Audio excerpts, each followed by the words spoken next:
And we are live. I'm David Boles. This is Boles.tv. I realize you haven't heard any of the wonderful music that's been playing as we get ready to get set up because I had turned it down because we got off the air yesterday. And here's our friend Ellie, who's with us here today. Ellie is Jenna's superstar star student in American Sign Language at a major New York university. And Ellie is here with us today because we're going to be celebrating how fun Ellie is in real life. And this is beyond the delight of American Sign Language. Hard to imagine, but it's true. So Ellie is here, I'm here, you're there. We're here Monday through Fridays at 9 a.m. Eastern, trying to make sense of this crazy mixed up world. Oh, there's Jenna Marie. Jenna Marie is here. At a location unknown. We can't tell you where she is, but she's here with us now. But she's not in the building. So last week on the Jenna Marie Show, which airs live and in person here on Boles.tv, Saturdays and Sundays at 11 a.m., and she talks about disability, she talks about American Sign Language. And on Friday, she's going to have a hardcore ASL language lesson here for you at 10 a.m. Usually she's here at 10:15, but she has a little scheduling issue, so she's going to start a little early at 10 a.m. Don't miss it. And she's going to be talking about colors and things in nature. So that would be a very interesting topic. We cannot wait for that. So last week on the Jenna Marie Show, we were talking about the weather because we had this big cyclone bomb blizzard thing. And it didn't really hit us here. But Ellie said, oh, well, where I'm at, snowing. And she said, I think I'm going to go out and make a snowman. So I innocently replied to her in chat and said, well, hey, if you make a snowman, send it over, because we have people in South America who've never seen a snowflake. They've talked about it here on our chat stream. And Ellie said, okay. And Ellie sent us the pictures. Now, some people wonder, well, why didn't Ellie send it immediately? Well, when you have a snowstorm and it's cold, you can't make a snowman or a snowball unless the weather is right. It has to be the right temperature, because if it's too cold, then it's just chalky, powdery stuff. It's not the stuff that sticks together and then stings you when it hits your face. So here is our very first image from Ellie. 2 snow people with actual carrots. And I'm going to say actual coal for eyes. And there's a little bit of hair going on and arms. So we're very pleased to see this. And you can see it's powdery. So this was not an easy attempt to make a snowman in the dark. And the Boles.tv logo that you see there at the bottom, I didn't add that. This is an Ellie thing, which is wonderful because it shows that she's not just sending in her homework of snowmen. She's going the extra mile and branding it for us, so I don't have to brand it myself. Very powdery, and he says it's hard to make snow people when it's powdery. You need it to be a little bit warmer. And now it's raining in the Jersey City area, so if there's any snow left, it's gone. It's being melted away as we speak. Going back into the rivers. And speaking of branding, not to be outdone, Ellie outdid herself. Jenna says, cute snow people, love them. Thank you, Ellie, very creative. Here's Ellie going for the extra credit. Hey, Dora's here. Good morning. Thank you, Dora, for Ellie. Ellie made a Boles.tv logo in the snow. In the powdery snow. And she sent it to me. And I think it's absolutely delightful and completely delicious. Let me see if this is the right. If I need to make it smaller. There it is. You can see a little bit better now. What fun. Now, the cynics among us will say, well, why didn't Ellie then go the extra step and draw a cartoon caricature of you in the snow and do the same for Jenna Marie? But that would be tasteless to mention. So we're going to enjoy our Ellie spirit. The snow people in the middle of the night coming to get you.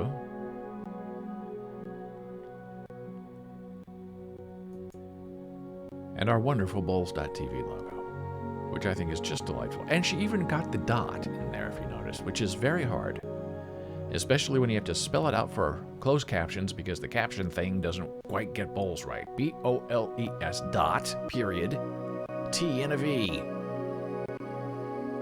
And since the blizzard, we have now added Boles, B-O-L-E-S dot live, which goes right to our YouTube channel that gives you all of our previous broadcasts here. And they're closed captioned, which is wonderful, which is why we're on YouTube for that kind of video on demand. It's still on Twitch. You can watch it on Twitch. But if you need captions, the captions are over on YouTube. So that's our Ellie celebration for the day. We're so happy when people come through and actually do what they say they're going to do. It's rare in this world, especially for young people. We talked about acking back the other day and how the new generation, you email them and you don't know if they received your file, you don't know if they received your email, they just don't ever reply, they don't acknowledge it.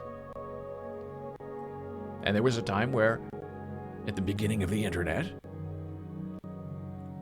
email and messaging and communication was very flaky. You really didn't know if your message went through or not, so you'd send it again until someone said, oh yeah, hey, I finally got it. And there's no spam folder, it would just disappear in the ether of what was a very young internet in the early 90s.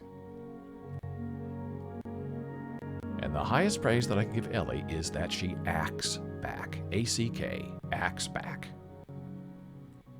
And just to review, you act back when you had to, in the early 90s, change any kind of information about your domain name. Boles.com, goinside.com. If you need to make a change with the authority, ICANN, you had to do it via fax.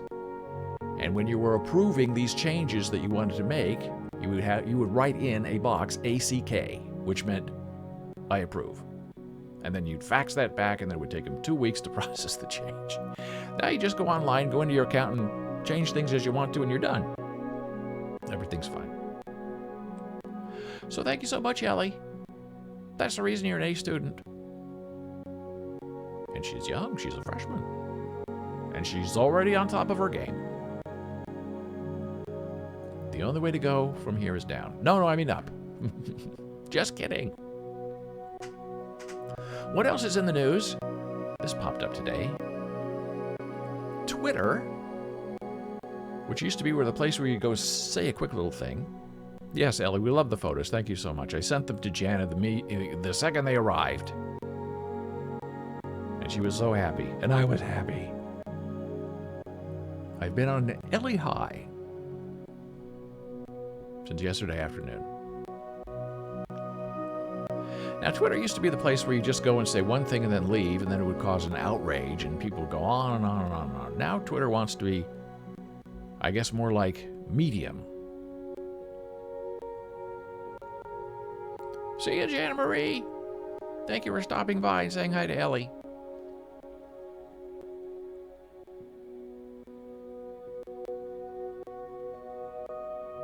And Medium was started by a guy who also helped start Twitter.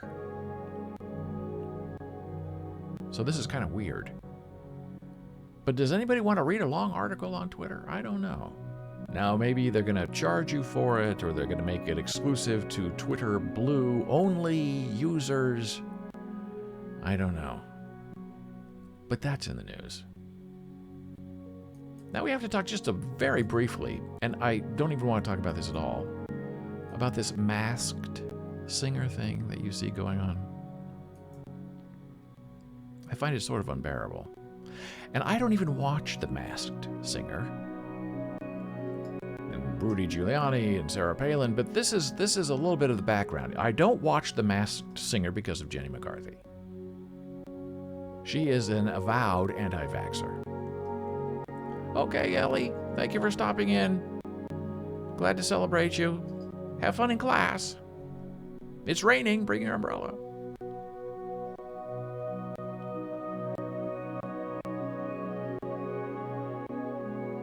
And Jenny McCarthy, for many, many, many years, has been anti-vax and blames the MMR vaccine for making her child autistic. And I believe this is the same child that she had with Jim Carrey before they broke up. So Jim Carrey is also a big anti-vaxxer. Nothing funny about them. And she spreads misinformation and cruelty. And yet she's on television. And she's on Fox, okay? Fox News, Fox Television. Oh, we're not the same. We're separated. There's a bright line between the entertainment division and the news division. Oh, really? McCarthy has long made unsubstantiated claims that she was able to heal her son's autism. And that's in People magazine. People magazine doesn't want to make any celebrity upset. More Jenny McCarthy. How the former The View host, Jenny McCarthy, became the face of the anti-vax movement. And she's very proud of this. She doesn't hide it. She is very profoundly and very happily anti-vaccine. And so is Fox News, at least on the air. But the business requires all people involved in Fox News to have the vaccine.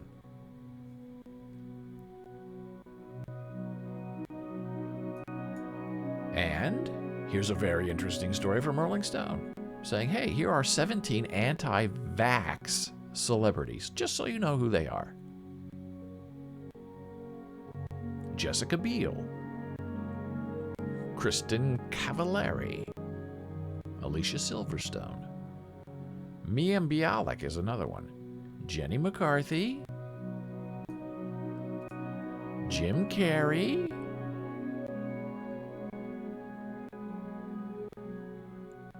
I thought they were married, but maybe they're not married. Maybe they just dated. Bill Maher, Rob Schneider, Lisa Bonet, Toni Braxton, Selma Blair, Jenna Elfman,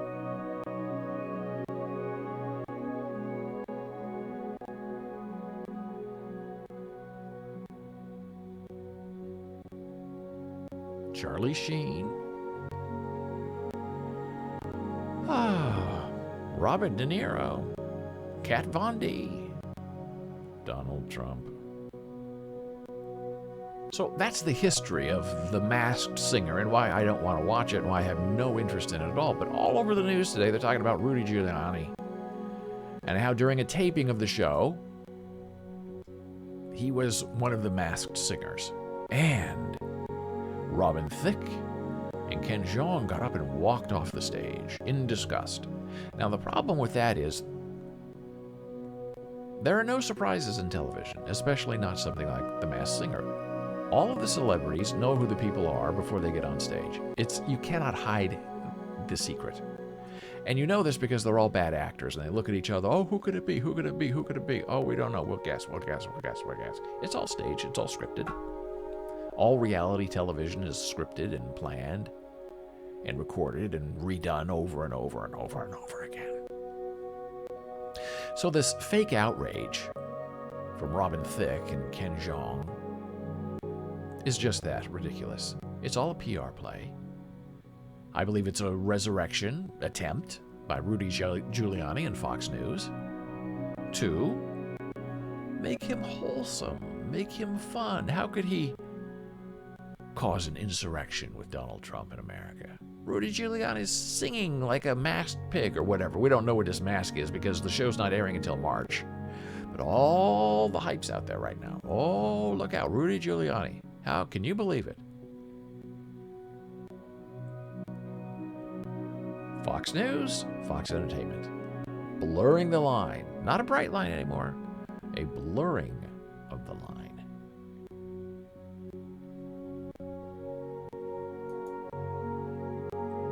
And we know this is their habit of action because Sarah Palin was on The Masked Singer herself. Last year, making a fool out of herself. Fox News, Fox Entertainment, blurring the line. Sarah Palin, Rudy Giuliani, Jenny McCarthy. And I guess Sarah Palin is so embarrassed by her stint on The Masked Singer, she does not want it to be admitted as part of her lawsuit, her defamation lawsuit, whatever it is, against the New York Times, for accusing her, I guess, of celebrating the shooting attempt at trying to kill Gabby Giffords. So that tells you a lot, that she doesn't stand by who she is or what she's done, but that's Sarah Palin. She's the person who gets infected with COVID and then flaunts the law in New York City and goes out and eats. Infects other people. That's who she is. That's her character. And you can't talk about Sarah Palin and Rudy Giuliani and Jenny McCarthy without having to talk about Whoopi Goldberg and what happened with her. But I think it's slightly different. Whoopi Goldberg suspended for 2 weeks for making Holocaust remarks that didn't really make any sense. Now, as we have discussed many times here on this Boles.tv live stream,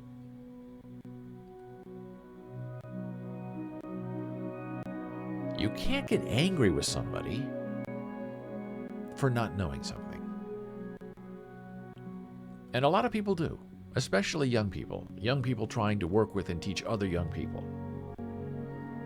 There are some kids who don't know, let's say, how to hammer a nail. So they try to hammer a nail and they strike their thumb instead of the nail, and the person they're working with says, "Oh, you're so stupid. You don't hit a nail like that, you hit it like this." And the person who hurt their thumb is saying, "Well, I didn't know that that was the technique, but now that I know the technique, I'll use it and I won't keep hitting the hammer on my thumb." It's very common, though. People get very upset when they think other people don't know as much as they know. And this is very clearly the case to me with Whoopi Goldberg. I watched the clips of what she said, I watched her apology, and I watched her getting suspended.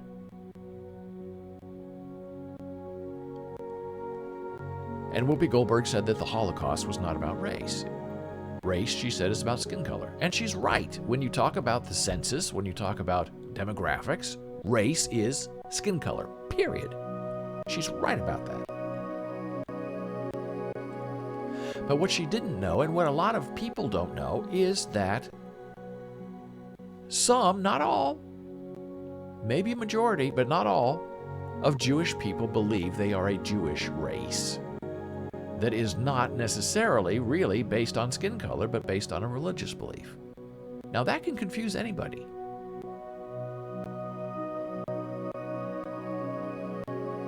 And during the war, Hitler called the Jews the inferior race, and we are the master race, and we have to exterminate the Jews. So in that definition of the Holocaust, the Jews are considered a race. So the Holocaust was, in a roundabout argument, about race, but not about skin color. It was about culture and religion. Now, during the live show, or the recording show, whatever, of The View, Joy Behar tried to help Whoopi and to lead her in a different direction because she knew, she was sensing that Whoopi didn't really understand the overall picture, even though she's right about race being about color. And Whoopi didn't really accept the correction, they just moved on. So then after the show, there was a big hullabaloo at ABC. And it was explained to Whoopi, and she was like, "Oh, I didn't know." So she went on social media, I guess, or made a video or something and apologized. And now it's been explained to me, the history of what happened, the terminology that was being used between race and religion and culture and the Jews and the Nazis. I understand now. I'm sorry. And then in some kind of political power move, it's just ridiculous, ABC decided to punish Whoopi for not knowing something. And they're taking her off the air for 2 weeks as a punishment.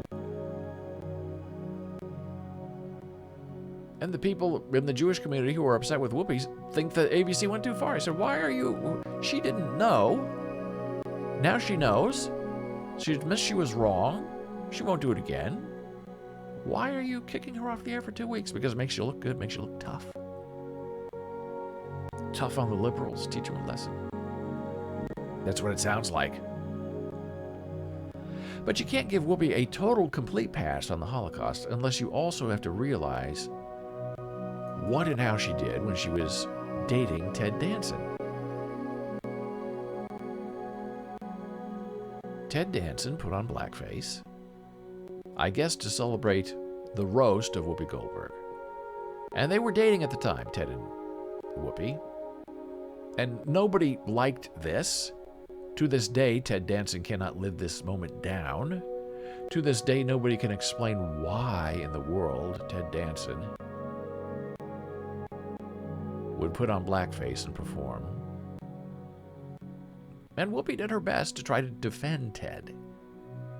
Now, she didn't have a learning moment with Ted. She laughed and she said, I thought it was funny. So if I thought it was funny, it was funny, so leave Ted alone. And there are other people saying, well, you know, Whoopi, this is more than just about you. This is Ted's bad judgment. People believe that Ted knew better than to go as a white man and go in blackface. And there are other black people who are not you, Whoopi, who are upset and insulted by what Ted did.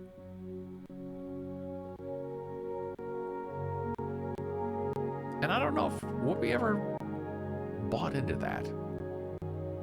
I don't think she ever backed down on that one. I think she stood very strong and refused to condemn what Ted Danson did. And then very shortly after that, they broke up and they weren't together any longer. So I do feel for Whoopi and what she's going through now. I do not feel for the Masked Singer or for Jenny McCarthy or for Rudy Giuliani or Sarah Palin, because I think they've all proven themselves historically time and time again to be unkind people and not really worthy of our ongoing attention. Well, now we're going to take a very brief blood pressure break, and I'm going to come right back and talk to you about personal security and how to protect yourself online, because there are a lot of people out there who don't really know. They're out there trying to survive, but they don't know what's really coming after them. We'll be back in a moment.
We are back from break. Hello again. I'm David Boles here on Boles.tv, BOLES.tv. Video on demand, closed captioned, is on YouTube. Get there by going to Boles.live, BOLES.LIVE. Well, it's a rainy, muggy, yucky day on the East Coast, but at least it's slightly warm. 41 degrees. And the wind is out of the south-southwest at 3 miles per hour, which is very good. 3 miles per hour is really almost nothing. And we're going to talk about security, but first we're going to talk about personal security, because I finally found this at our local Duane Reade / Walgreens. Buy next now. Now, these have been very hard to find. And you're limited to buying 2 boxes, and each box has 2 test kits in it. And today we have coming from the federal government our free home test kit for COVID-19, which now people say don't really work very well for Omicron variant, but it's better than nothing, as Janet Marie says. So soon we're going to have 4 tests from the government and 4 tests we bought yesterday, and it was FSA, Health Savings Account, processed. So that was very good news. Just use the FSA card, swipe it, and paid for. And they said we owed 1 penny. Now, how is that possible? If it's FSA, how can they charge you a penny? So I didn't have a penny. Kathy behind the counter doesn't have a penny. They said, well, look on the floor. There's always a penny on the floor at Duane Reade. So I looked on the floor. There's not a penny here. So I said, I'll charge my credit card for a penny. They said, no, don't put in your credit card. So they're asking the pharmacy techs, they're asking the pharmacist. Kathy doesn't have a penny, I don't have a penny. I said, I have a $20 bill. If you give me a $20 bill, that means I'm going to have to make change for $19.99. I said, well, Kathy, can you just put it in like I did pay a penny and then I'll bring a penny later or something? No, the register won't allow it. And people are behind me, they're looking at me, they're trying to give me a penny. Finally, the pharmacist, who was actually a replacement pharmacist, went in the back, came out with her little billfold and said, I think I found a penny, and gave a penny to Kathy for me, and I don't even know this pharmacist. I'm very good friends with all the pharmacists, and she's new. And I was so grateful. I said, thank you so much for getting me out of here. Held captive by an erroneous FSA argument. I don't know why. They wanted a penny, but they got their penny. A bad penny, probably. We hope, right? So, we've talked about the Masked Singer, Whoopi, our Binax tests. And now we're going to talk a little bit about personal security, because a lot of people that I meet really have no idea what it means. And just generally speaking, before we get into it, if you have a Mac, you need some kind of software protection. Now, for many, many long years, Apple was virus-free because the people who were writing the viruses didn't care about Apple, because there were not enough people running Macs, Apple machines, to make it worth their monetary while to infect your machine and steal all of your information. Windows was the big target. So now Microsoft has Windows Defender, which is like their free malware device, virus scanning software. But people say it's not very good. I have to get back into Windows for our streaming event here, eventually. And so you have to buy a third-party software for your Windows machine, and it's a must on a Windows machine because it's nasty out there. When I taught at the University of Medicine and Dentistry in New Jersey, I made the mistake of plugging my laptop into the raw internet feed. So they had a regular computer with virus protection on it, but I needed to use my laptop, so I unplugged the Ethernet cable, plugged it into my laptop, and wow, ping after ping, alert, alert, alert, alert, alert, alert. Whoa, whoa, whoa, whoa. My laptop was being attacked from all corners of the world, and my virus scan was going crazy. And I was able to bring up the internet traffic going back and forth, and you could see all over the world people, things, bots, viruses trying to attack my computer. It was a little bit horrifying. I unplugged it. This was before the days of Wi-Fi.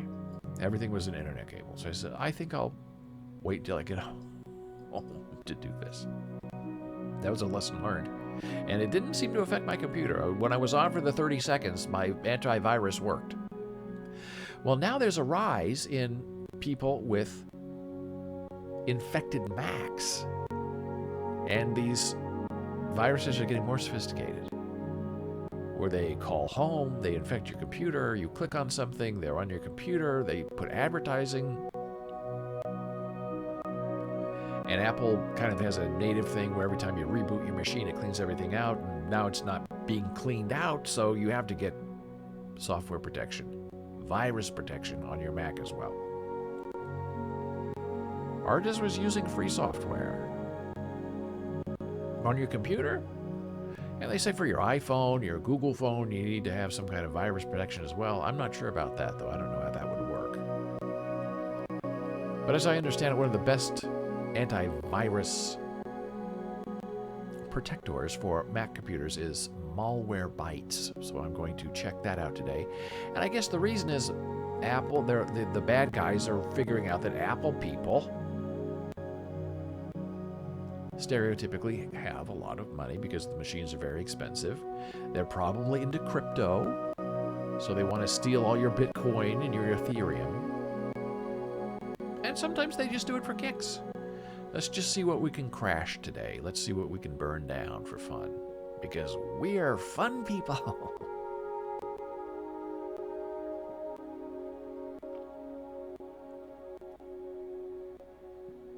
So check into your antivirus. Make sure it's up to date. Make sure it's good. And, when I had a Windows machine 20 years ago, I used antivirus, and it was okay. It caught stuff. It worked. And now, as I understand it, it's even better. It has better blocks. So I'm all for that. It's very important. So the first thing you need to do getting online is to never use the same password twice. And that can be very hard to do because people want convenience, and they want something easy to remember.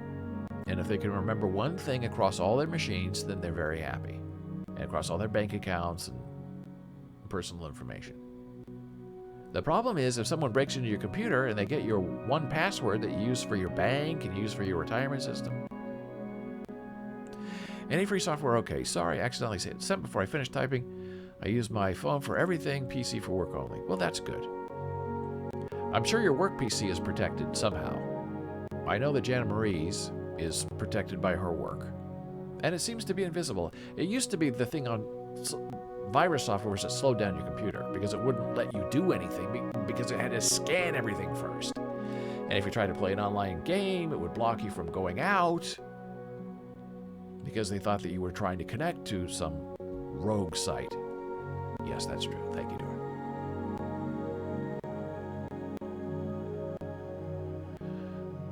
So these bad people know that they're coming after the Mac users.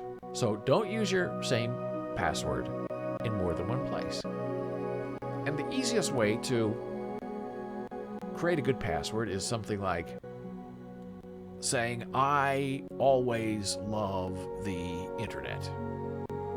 You can type that all out as your password, or you can just shorten it down to the first letter of each word. I always, I-A, love, L-V-T, internet, I. Now that's a very good passphrase. And then they want you usually to add a symbol, so you put an exclamation mark, and then they want a number, and then you put in a number that you like, a couple of numbers, and maybe you have to capitalize something. So there are a lot of rules to new passwords to make them super secure. And it's very hard to keep it all straight. So what do? This is what you do. You have to get yourself a password manager.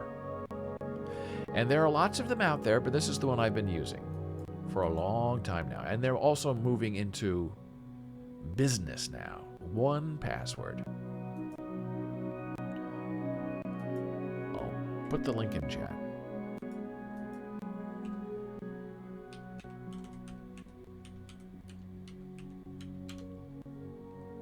Password.com. Okay, good.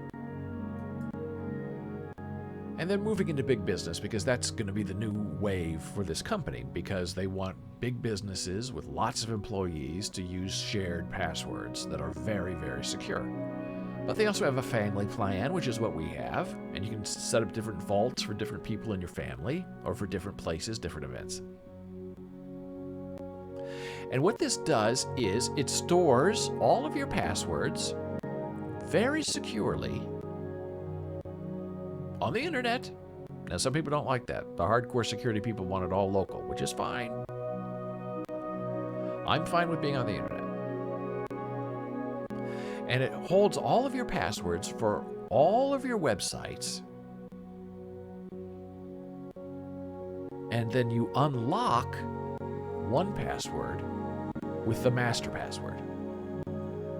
So you never have to remember any of your passwords for any site that you ever visit ever. You only have to remember 1Password, which is the password to get into your password saver. And there are others, but 1Password is the one that I use. So I type in 1Password and I'm in, and all of my other sites and all of my other places are all saved for me.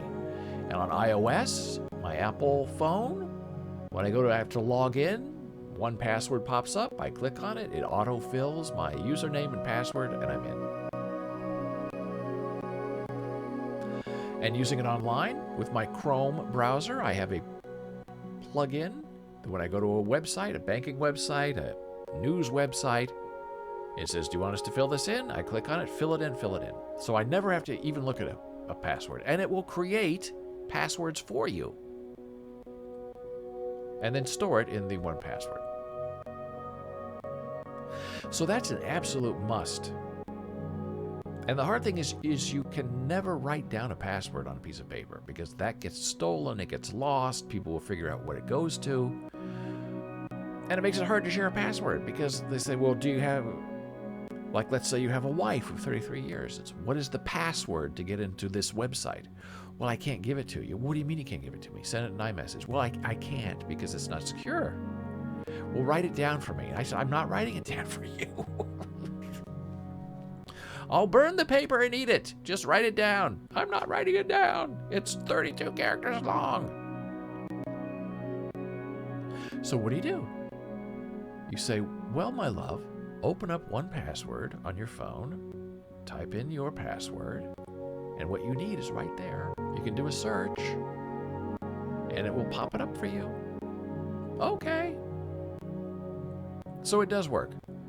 And it works online, it works on your phone, it works everywhere. It's really, really terrific, and it's very, very well locked down. People will not be able to break in and steal your passwords.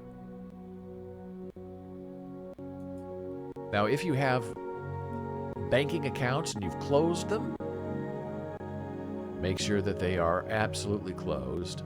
Do not leave an abandoned account open anywhere. Make sure you cancel and close it. There's one bank that I had a data breach on, and these very clever criminals went into my account, made themselves a co-owner of the account somehow, typed in all of their information here locally, and changed it so that everything would be forwarded to them. Any account changes, any withdrawals, and not to me. They somehow made themselves a co-owner of the account. I still can't figure out how they did it. But somehow I caught it. I think I was just logging in to see what was going on, and I saw a whole new list of contacts, and I was never notified, phone call, email, nothing. And luckily there wasn't really anything in that bank account, but they thought there was. So I called them, and they said, we have no idea how this happened. So they closed the account, locked them out, made a note of it. And then they gave me a new account with a new account number. And I said, I want this all locked down. Yeah, Dora, what a nightmare. It was a terrifying nightmare.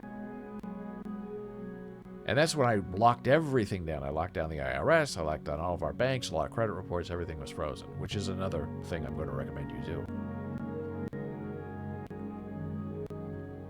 And yet, this bank, Fidelity, kept the old corrupted account open. And I would call them. I'd say, that old corrupted account is still showing up in my account. I said, well, no one can access it because it's been closed. But I said, but when I log into this new account you created for me, I see the old account. I don't want it there. Why is it still there? Why can we see it? Well, for financial reasons. I said, but it's been corrupted. Needless to say, I don't have anything in that bank.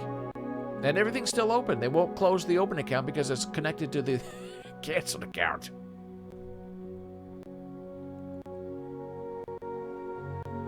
So be careful of where you're dealing with people because they have no idea how to. And you can lock in your account. And then there are some banks where, if you lose your debit card, because banks usually outsource their debit cards. So if you lose your debit card to your compromised bank account, the debit card people don't speak to the bank people. And the bank people don't speak to the debit people. You talk to one, talk to the other, they say, we don't have anything to do with each other. And the debit card people, at least a while ago, would allow you to get a new debit card just by revealing the last 4 of your Social Security. And you say, how can that be? How is that secure? Where I go to the bank where everything's locked down, I have to use a special password, I have to log in with a special account. Double, triple security. Meanwhile, on the debit card side, someone can call and say, hey, I lost my debit card. They send them a new debit card at their new address, and they take all your money just by withdrawing it through a debit card. You learn a lot. Use multi-factor authentication. Some people call this two-step. Some call it 2FA. I use Authy, A-U-T-H-Y. And I have all of my... And 1Password also has this available as well. 2FA, if you need it. But I don't like putting all of my security in one place. I like spreading it out. I like it divided. Things over here, things over here, things over here. And I learned that lesson the hard way during Hurricane Sandy, where we were locked down and knocked offline for 3 days. And we could not get into our single bank because they were offline. So I said, well, we can't have all of our money in one place anymore. We have to spread it out. We have to spread the risk. So that's where we went to Fidelity and failed that, and a couple of other places, opened little accounts there. So we have some money in every little place. So if we're ever stranded or locked out because of a hurricane again, from one place, we can go to another place and be able to get some money or get some help. So spread out the risk. So Authy gives me a code for all of my websites that offer 2FA, multi-authentication. So you log into a website with your name and username and password, and then they will ask you for a code. And Google Authenticator is another very popular one, but I prefer Authy. Because Authy you can use on your desktop, you can use it on all your phones, and you can easily install it because you connect your accounts, and then it will ask you on your iPhone, hey, you just installed Authy on your iPad. Do you want us to copy everything over there for you? And we can, but you have to approve it on your iPhone before we copy it over to your iPad, because we already know you're authenticated on your iPhone. And you just click yes, and then you turn on your iPad, and everything, all of your logins are on your iPad. It's fantastic. And it's usually a 6-number code. And every place that offers it, I install it. And it takes a little while. And you don't want to authenticate, second-step authentication with a phone number, especially not a cellular phone number. because people can steal that very easily as well. So they steal your phone number, and then they can steal your Google account by, say, pretending they're locked out and send me the unlock code to my cellular phone, which we'll talk about in a little bit. But Authy is really wonderful. I've been using it for at least 5 years. It's a top-rated authenticator app. Authy versus Google Authenticator. Let's learn more about that, because I moved from Google Authenticator to Authy. And the problem with Google Authenticator, when I was using it, is yes, it was free, and Authy is free as well. Google Authenticator, if you ever lost it, that was it. You had to start all over and insert everything. You couldn't transfer it from one iPhone to an iPad. It was just stuck in one place.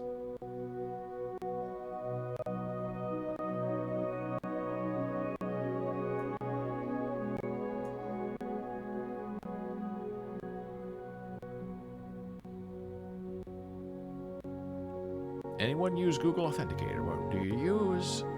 If it's a software-rated phone, which doesn't help at all.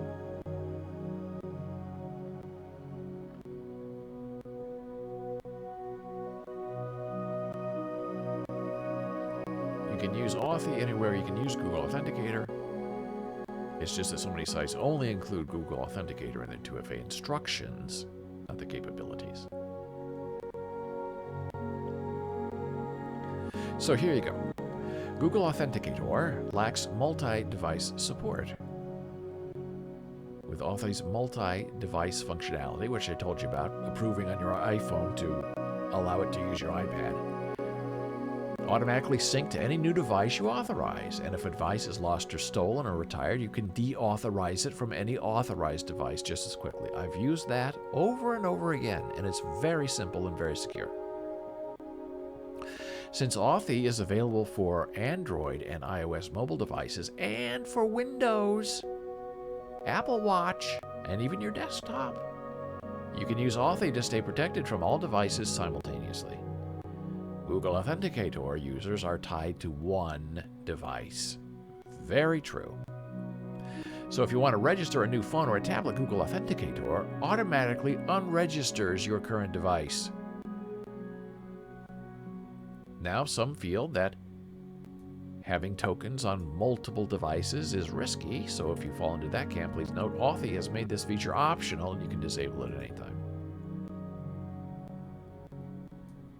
So here's the link to Authy. Very simple to use, very secure. I like it a lot.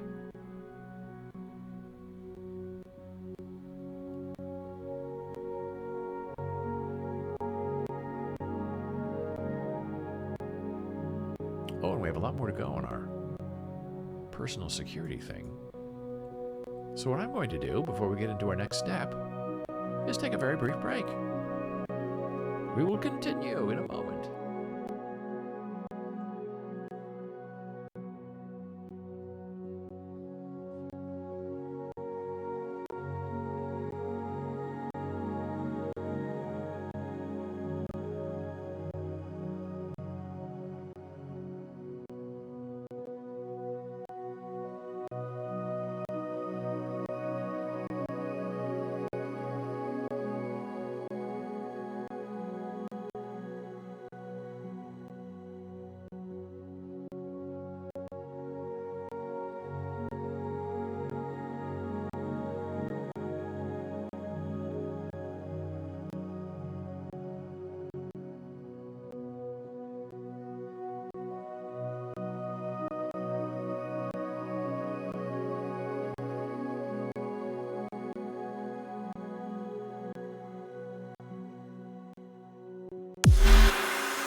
And we are back from break. I'm David Boles. This is Boles TV. Boles, BOLES.TV. Monday through Friday, 9 a.m. Eastern. Well, while we were on break, had a new friend stop by. Jarshkik. Thank you so much for the follow. Love to hear from you if you have something to share in chat. Or you can email me, david@boles.tv. We're always interested in what you're thinking and feeling as we try to sort out this conundrum called the human condition. So we're having a little tutorial sit-in workshop about personal security today. And we talked about 1Password for storing all of your passwords in one secure location. We talked about Authy, that gives you multi-factor authentication. Log in, username, password, then they say, hey, put in your Authy code or your authenticator code. And what it is you start up Authy and all of your accounts are there. And every 30 seconds, it gives you 6 new numbers. So it's very secure. However, not as secure as a security key. And I'll show them to you right now. Now, this is not a security key, but this is the key that unlocks my iMac. It's locked down with a very heavy cable. So if you don't have any kind of like a Kensington lock or some sort of lock to deter the bad people from coming after your stuff, you got to lock it down. Especially if you have a laptop and you're traveling or you're at the library. You would not believe how many kids, people, old people too, just go to the library, spread all their stuff out, open their laptops, and then go to the bathroom for 15 minutes and come back and expect it to still be there. And you could do that, I suppose, if you're by yourself, but if you lock it to the table with a cable, it's harder for someone to walk away with your laptop. So what do I do? Take my laptop into the bathroom with me? Yes. And don't leave all your junk on the table either. It doesn't look good. So now I'm going to show you my security key. This is one of them. No, Dora says. This is for a regular USB type plug-in. I'm trying to see if I might even have to show you how it works here. If I can pull the cable over this far. Oh, it's not looking like it's going to pull. Oh, there's something crack. Maybe I have something over here. Okay. So this is my USB extender for my iPad. MacBook Pro. So this authenticator key goes into a slot like this. Okay, just like that. And then when the website tells me, I press my finger on that metal Y, and it confirms that that's my security key. Now, what is the security key? This is what another one looks like. Okay. This one goes into my iPhone to unlock my iPhone or a secure website. And this is a USB-C double-ended, which goes into my MacBook Pro. What is a YubiKey? What is a security key? Well, it's the next step in really locking down your online internet life. So instead of, or in addition to using something like Authy, you can set up a security key. You go into your account. Google is very good with this. You go into your Google account, say register a security key, and it'll say, okay. And you take this key and you plug it in, and it registers the key. You are touching it with your finger.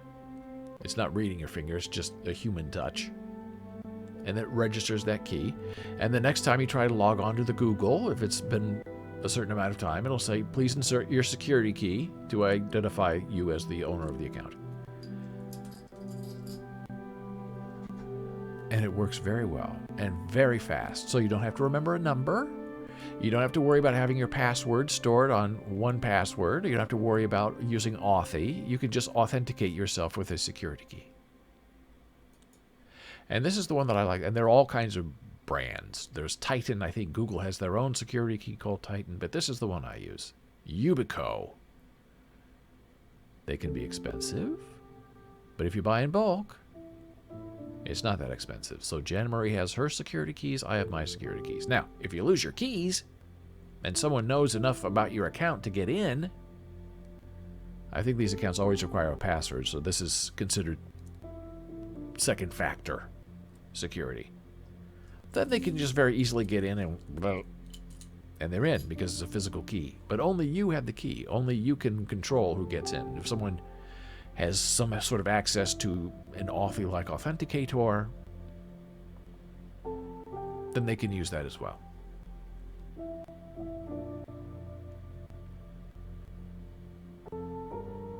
So what is a YubiKey? Sign in with your YubiKey. This is that's how it works. Just that easily. And it works really well. Now, I don't carry these keys as on my everyday keychain. These are on my security keychain. So I have it hidden and locked up somewhere in a place undisclosed. And that is where I keep all of my really important logins and stuff.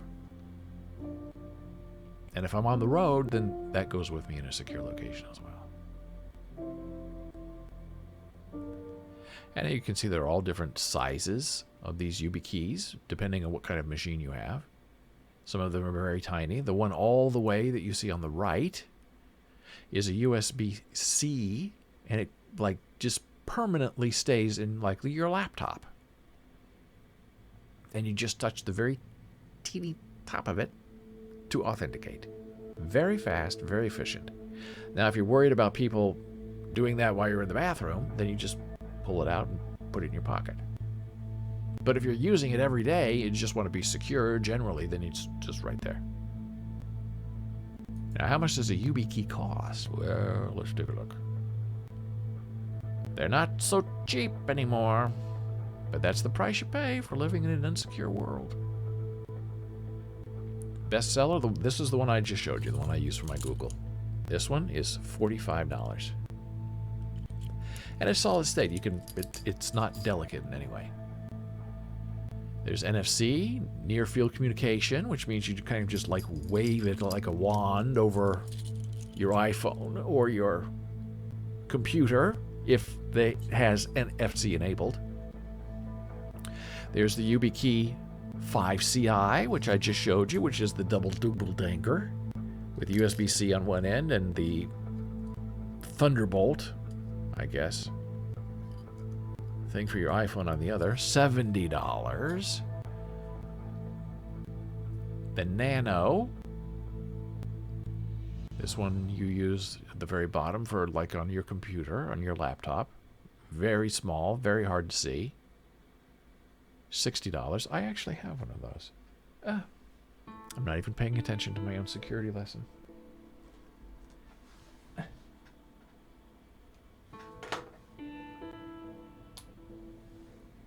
This is what it looks like. And it just permanently stays on my MacBook Pro. And when I want to log in securely, there's a little brass thing right there, metal thing, that I just touch it with my finger, and it lights up with a green light on one end, and I'm in. I'm all the way in, as they say. $60.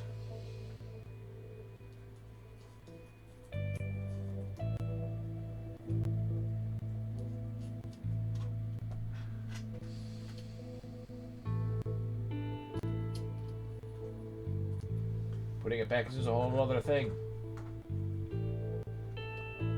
I'm trying to plug it into my headphone port. Okay. All the way. There we go. Snap. Lights, camera, action. So there you go. So that's how I lock down my life with a YubiKey. This is the FIDO edition, which is even more sophisticated. Strong phishing defense means user convenience with passwordless biometric authentication. Now, that is new to me, and I'm not aware of it. That looks very interesting. And these are security keys in bulk. You can buy sheets of them if you're like a company.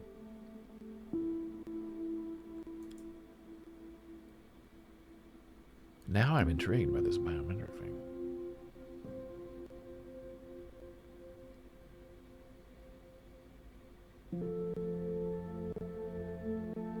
Biometric supports biometric authentication using fingerprint technology. I like that. So if someone would take your key and they didn't have your fingerprint reading first, they couldn't use your key. Now, I really like it.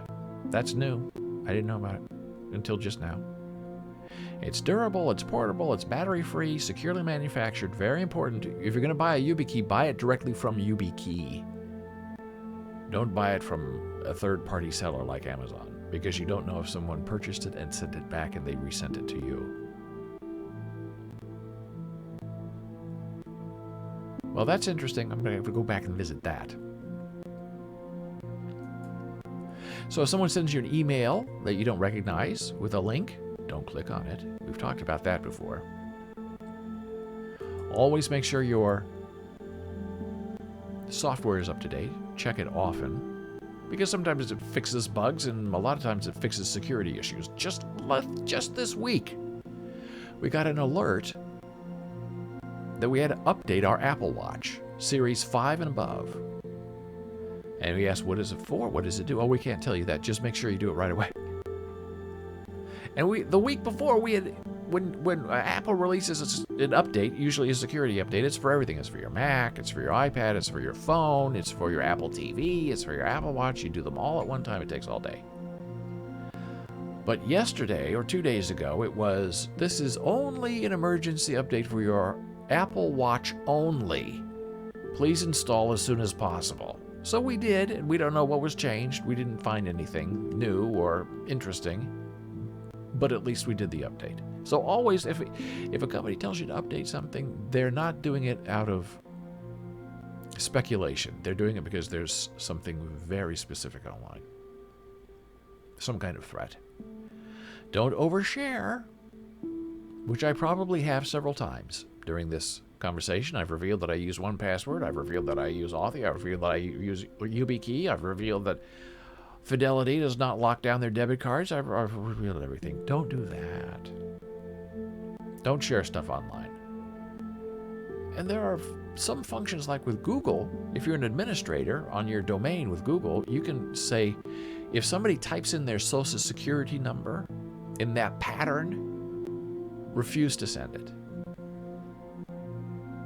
And sometimes, people buy things online and they're unsophisticated and they send their credit card and their expiration number, date, and their verification code all in an email. Now, if you have to do that, break it up, type things backward, send 3 emails saying, I'm going to send you my card number, but it's backward, or I will send you my card number, but the security code is not right. You actually have to add 3 numbers to the numbers.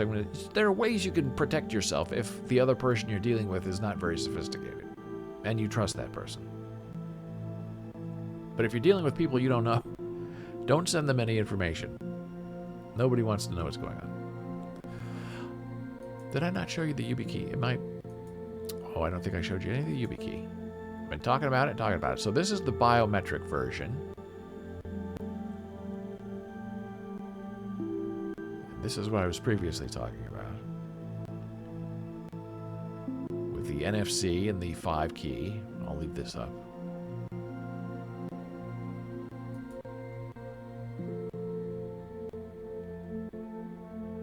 And another thing that was very distressing for a time, and it still is a very big issue, is your cellular phone being very vulnerable to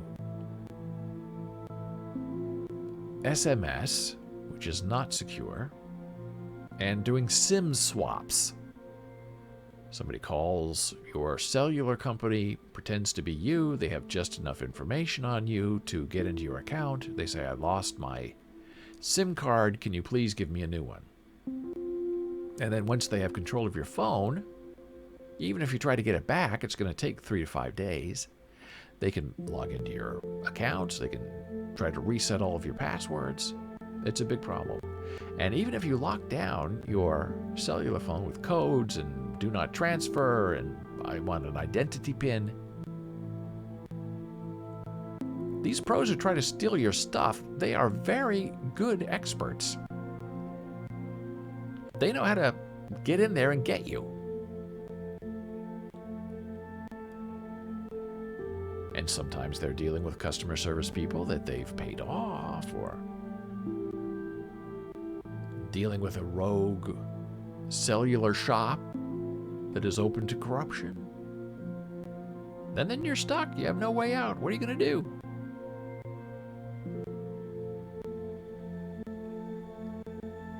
It's unfortunate and dangerous.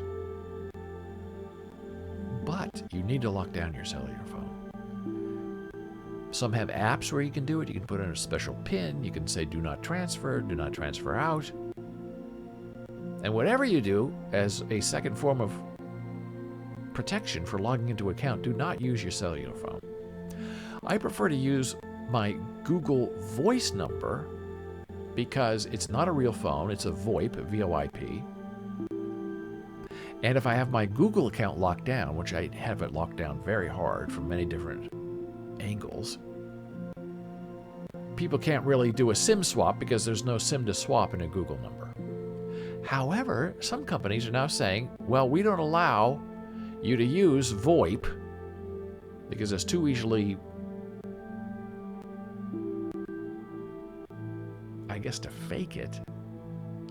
We're only going to use traditional cellular numbers from the traditional cellular companies, which I think is very dangerous. So I don't use phone verification for any of my two-factor stuff. It's just too dangerous because SMS is not secure. And you can intercept SMS messages if you're a rogue person with a criminal mind.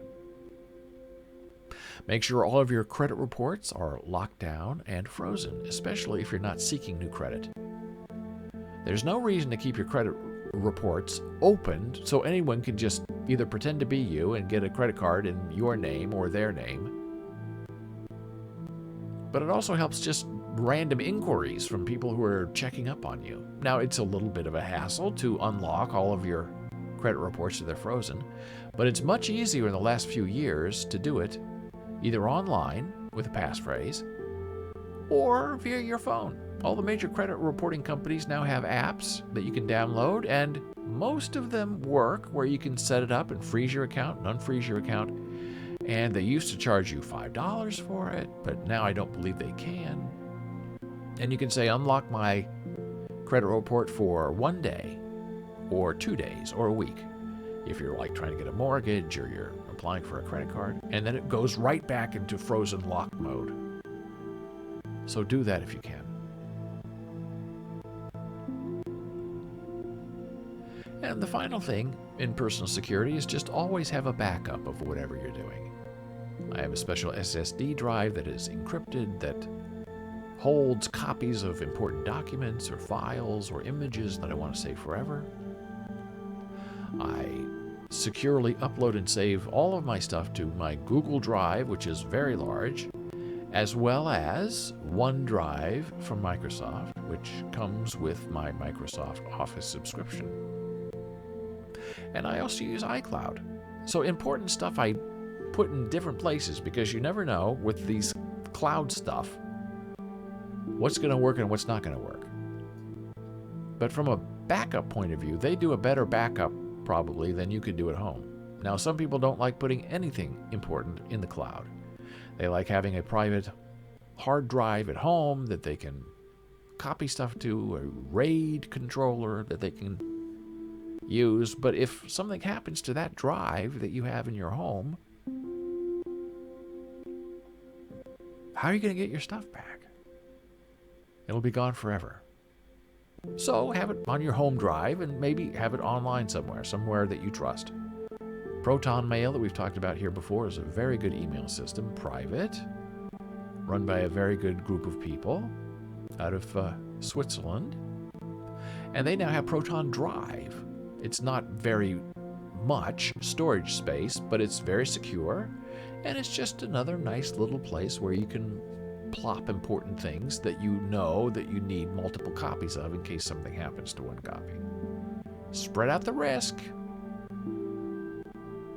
That is my advice to you. And we have so much more to talk about today. Trying to see what's coming up next on our agenda. I've talked away most of the day talking about lovely snowmen and protecting yourself online. So when we come back, we're going to do a little bit of getting caught up on the news and talking about a few other things that might interest you.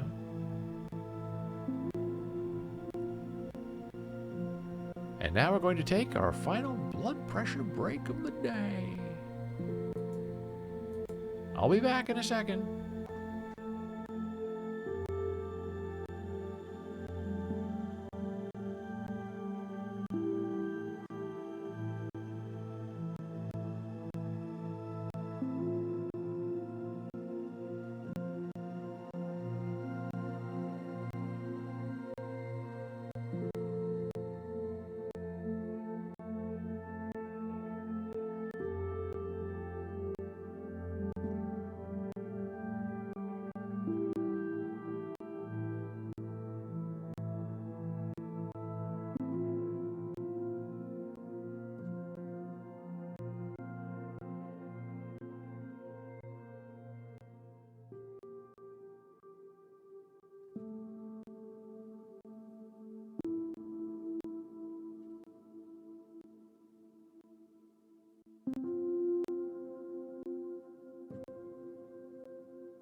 We're back from break. I'm David Boles. This is Boles.tv. B-O-L-E-S, period, T and a V. Live streaming, closed captions. If you're looking for a video on demand that is closed captioned, you can head all over to our YouTube account. B-O-L-E-S dot L-I-V-E. Boles dot live. Well, we've had a thrilling show today, and we're not quite done yet. We're going to take a look at a little bit of what's going on in the news. Had a big talk about personal security online, and it's very important. And I do find a little bit of delight in this news that Mark Zuckerberg had the worst day in his career as a human being working. Facebook shares plunged to 20% after results were announced. And the whole tech internet this morning is all riled up because Facebook lost all of this. And it makes me wonder, is this some kind of reaction to what people do not want? The metaverse? I don't know.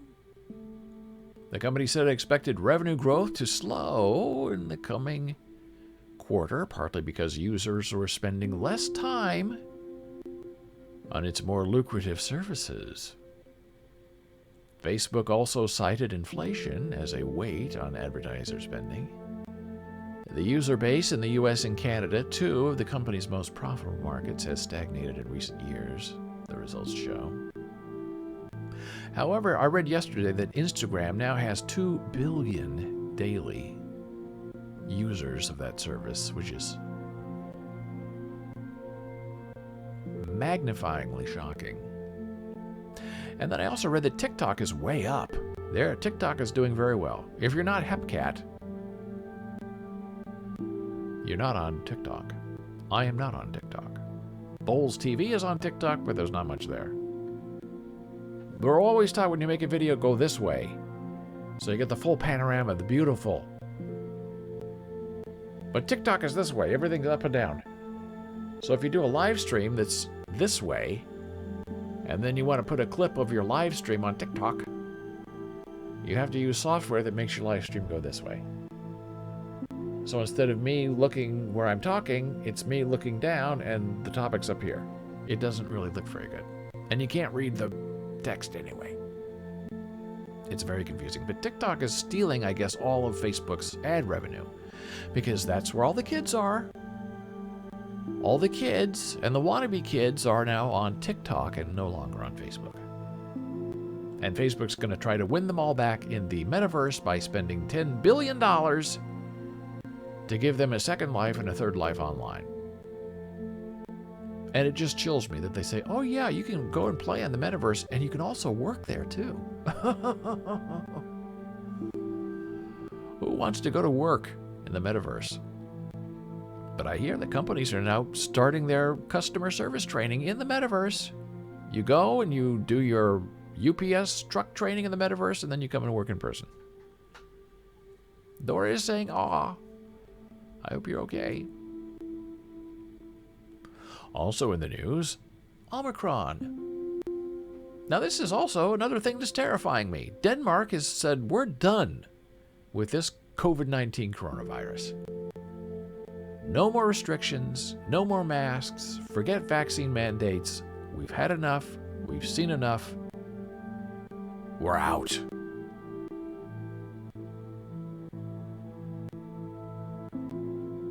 And I'm not so sure if that's the right thing to do.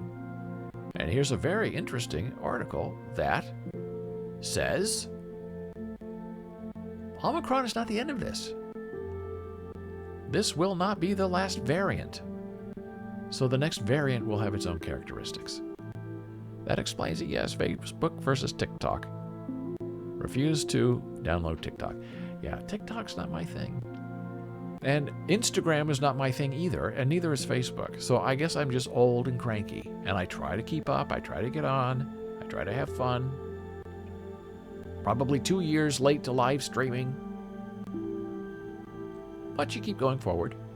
You keep trying to change, learn, modify, take the next step. But TikTok really feels infantile to me, almost the same as Snapchat. I don't think we ever registered on Snapchat. That was hot for a long time, and now it has been usurped, I guess, by TikTok. I don't know why. Given that the virus is unlikely to disappear completely, COVID-19 will inevitably become an endemic disease. But that's a slippery concept, and one that means different things to different people, the Dutch included. I think it's the expectation that the general behavior is somehow towards the situation where we have so much immunity in the population that we would no longer see very deadly epidemics. The transition to endemicity, or living with the virus without restrictions and safeguards, see Denmark right now, is difficult to model with any accuracy. That's because even the best disease models struggle to make sensible forecasts beyond a few weeks ahead. It's also because endemicity reflects a judgment call on how many deaths societies are willing to tolerate, while the global population steadily builds up immunity. COVID-19 will truly become endemic only when most adults, here we go, are protected against severe infections because they have been exposed multiple times to the virus as children. So immunity, pure immunity to COVID-19 is beginning in our children. Not in us, not the old people, but the kids who are going to grow up with this and become immune. Dora says the only reason I'm on Facebook is to keep up with my international family. I'm not comfortable having everyone know what I think or do. Yeah, I agree with you. The things that people say on Facebook, the things they share,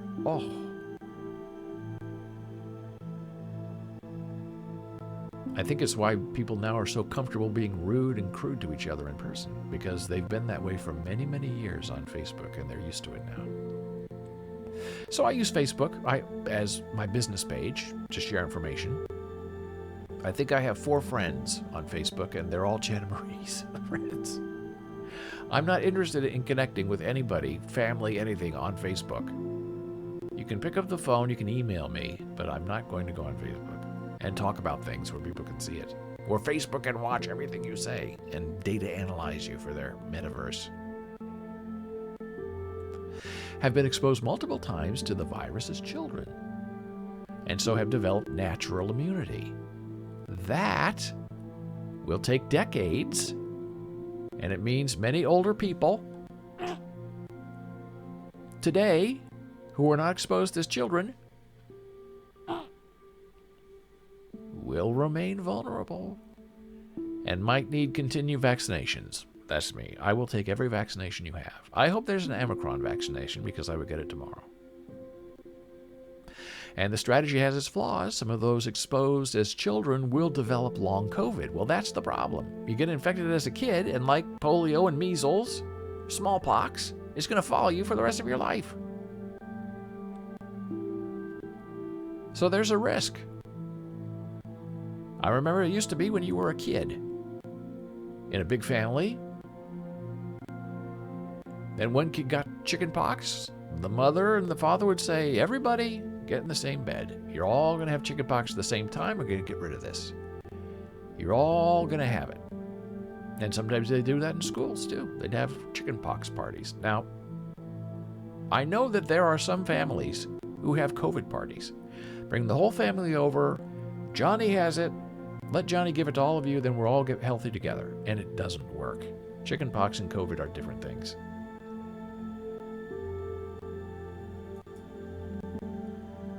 Worldwide censorship has its own base in China.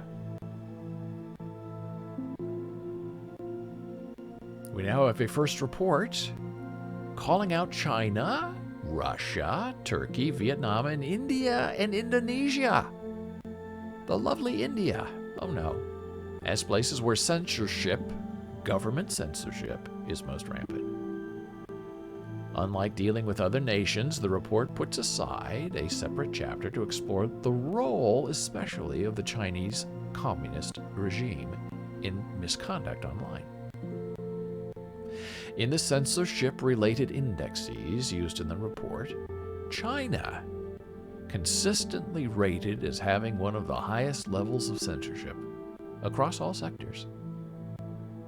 Beijing uses a mix of technical and non-technical tools to control information and suit its political agenda, including website blocking, keyword filtering, and throttling.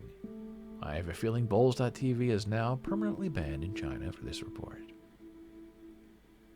I thank you. It's my Medal of Honor. The report makes particular mention of China's Great Firewall, which enables the government to maintain control over the country's gateway to the global internet. The Chinese firewall has blocked most U.S. and international social media and messaging platforms and services, as well as foreign news outlets. In the past 5 years, the Chinese regime has brought 4 laws into effect to tighten the flow of information. They include cybersecurity law, provisions on the governance of the online information content ecosystem, Hong Kong national security law, and a data security law. And here's the report. I'll put it in chat. Foreign censorship.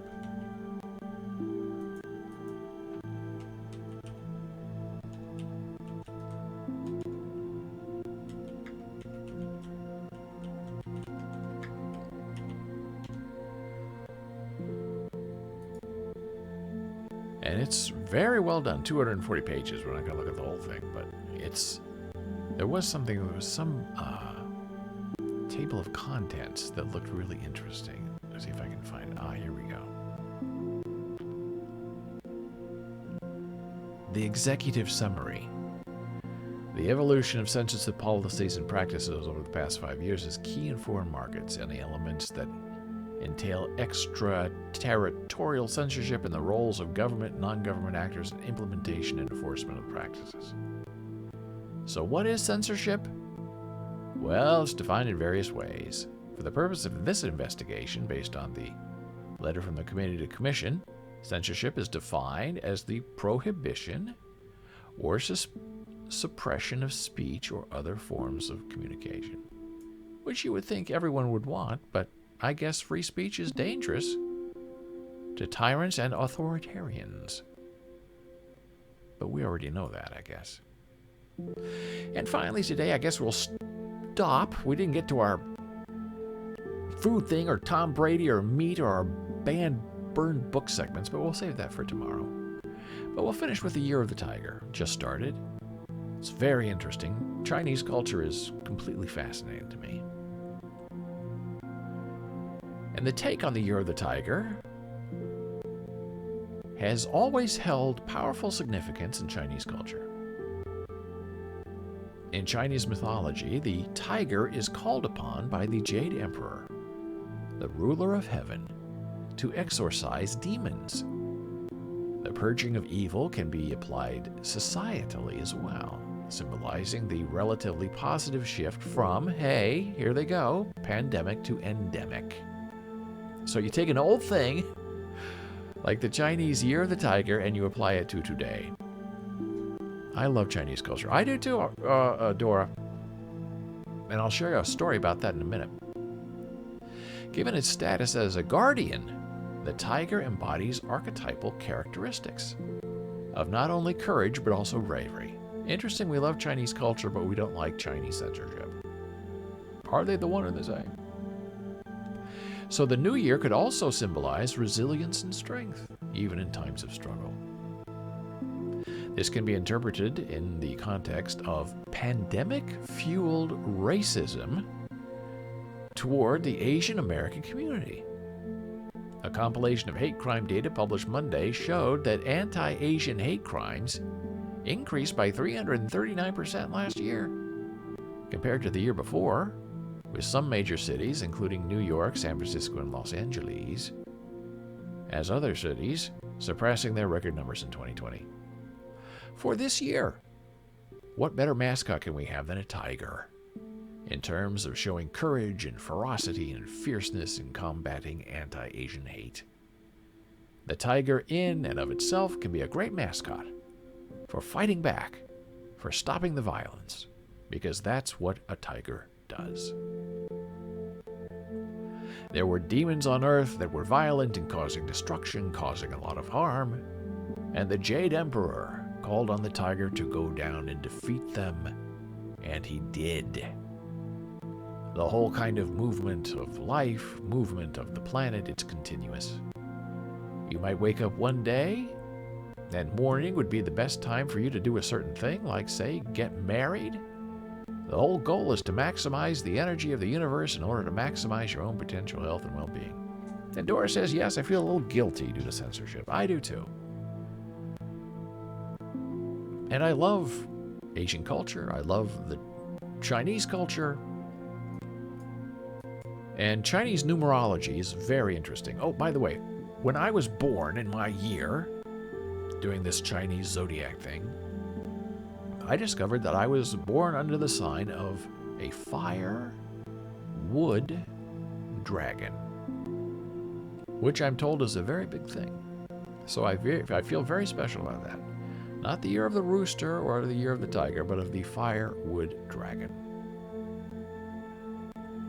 So I like phone numbers that are easy to remember.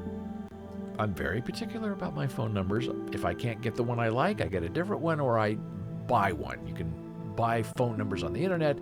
If you have a Google Voice account, you can do a search and get the sequence of numbers that you want that's important to you. And growing up in Nebraska, we had a phone number that was very easy to remember, and the last 4 digits of that phone number of my house were 666 and another number. Now, 666 is the sign of the devil. And when I would give my phone number to people, 90% of them would go,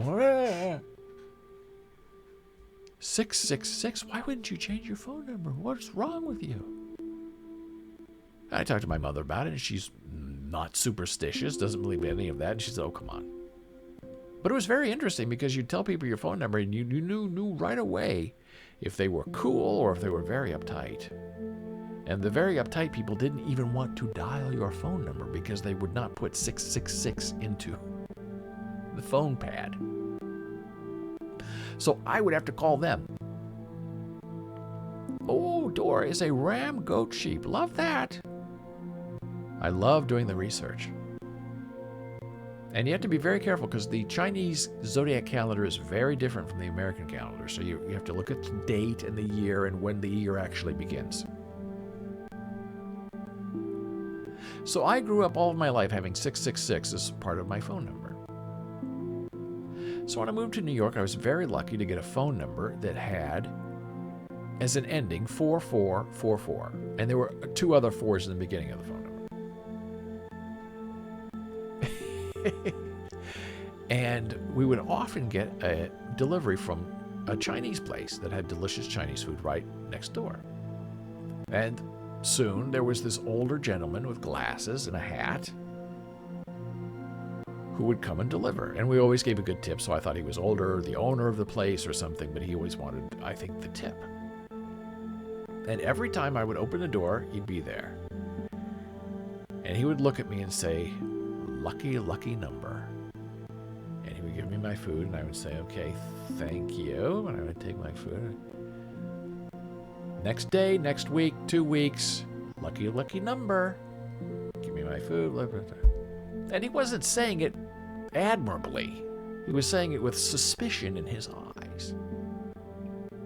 So finally I went online and looked up Chinese numerology and came to learn that in Chinese, the number 4 is pronounced almost the same way as the word death in Chinese. So in this guy's attribution of my phone number to myself, I was 4444, death, death, death, death. Lucky, lucky number. And after he told me that, then the next time he came by and he said, oh, lucky, lucky number. And I said, oh, no. No. You don't mean lucky, lucky number. You mean that sarcastically and ironically, because you think I mean death, death, death, death. Plus the 2 others on my phone number. So I had 6 deaths in one phone number. And he didn't really understand me, but I understood him. So from then on, whenever I'd open the door, I'd say, lucky, lucky number. Death, death, death, death. And he'd look at me and give me my food and would never say it again. So later on, when we moved and I decided to get a different phone number that did not end in 4 deaths, I learned that there are very special numbers in Chinese numerology. And I said, hey, let's go the other way. Let's do something very, very lucky. And so I was very lucky to get 8s. 8888, which I love. And 8 is a very, very good number in Chinese numerology. So I'm hoping to change my luck. I don't know if it will work or if it has worked, but I feel like it has worked. And maybe I'm just fooling myself. Oh my goodness, look at that. George says our friend couldn't sell her house due to a house number. Unlucky in Chinese culture. It's very important. Feng Shui is big. If your home is pointing in the wrong direction, if you do not have a red door. This big building in which we live has no 13th floor. And it starts on the ground floor and goes up 56 flights. 56 floors. And so I said, when you punch in 13 on the touch screen to pick your floor, there's no 13. Invalid floor. No such floor exists. And so I asked one of the realtors, I said, what's going on with the 13? I said, are you telling me that people really will not live on the 13th floor of a building?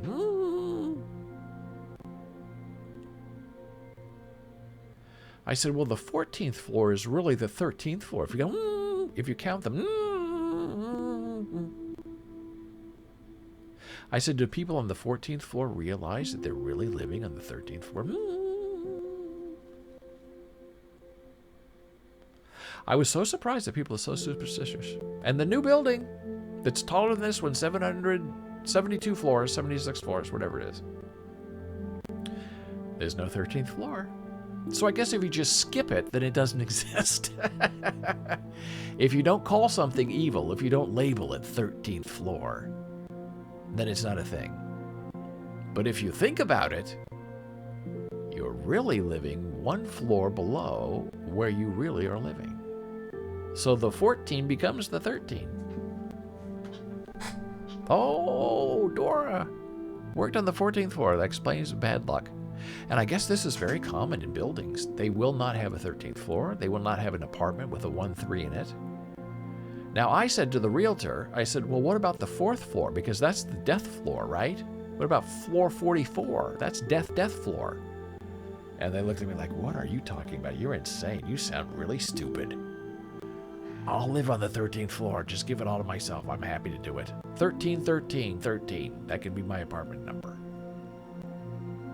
So 13 is taboo, but 4 is fine. We live in a very interesting world, and very interesting and trying times.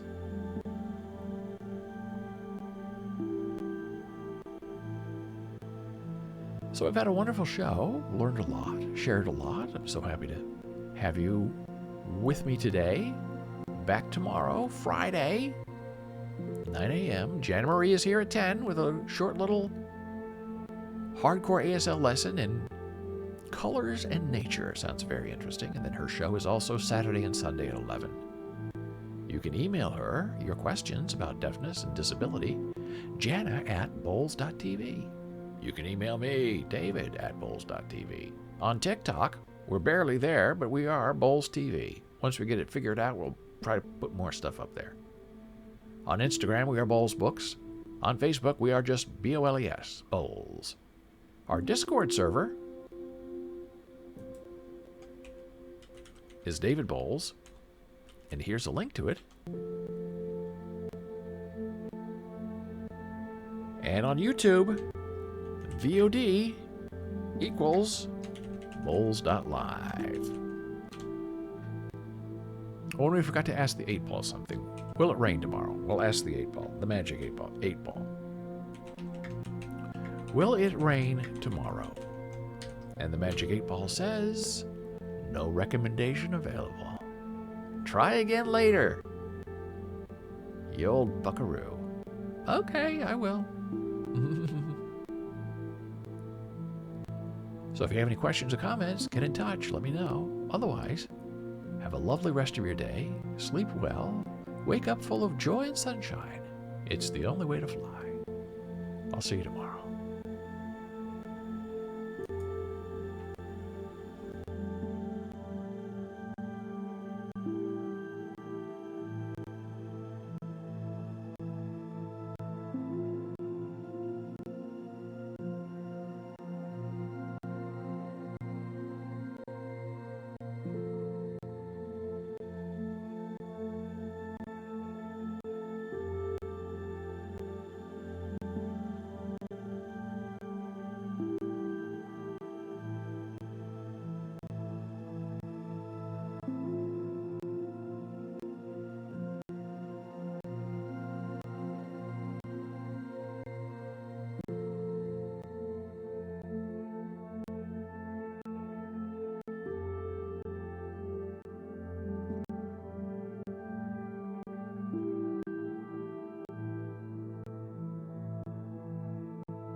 you.